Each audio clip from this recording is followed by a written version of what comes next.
Zahvaljujem, gospodine Arsiću. Dame i gospodo narodni poslanici, uvaženi ministre, dragi gosti, amandman u članu 3. stav 1. menja se i glasi, citiram: „Zabranjeno je sprečavanje uzbunjivanja koje se vrši u skladu sa ovim zakonom“.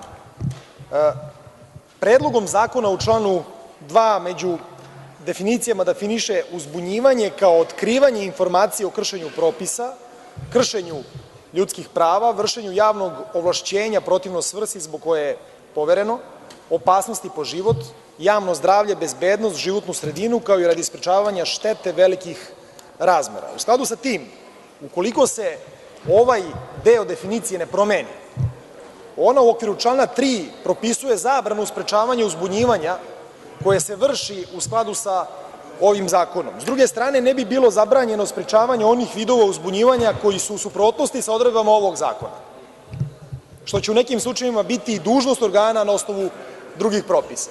Dakle, drugim rečima, da ste prihvatili prethodni amandman, kao što naravno niste, u pojedinim situacijama bi čak i paušalne ocene bile potencijalne od strane onih koji ih iznose da budu dovoljne da neko dobije zaštitu kao uzbunjivač. Mi se borimo sad protiv toga da paušalne ocene, tabloidizacija svega onoga što proživljavamo u poslednje 2,5 godine ne bude predmet zaštite u skladu sa ovim zakonom.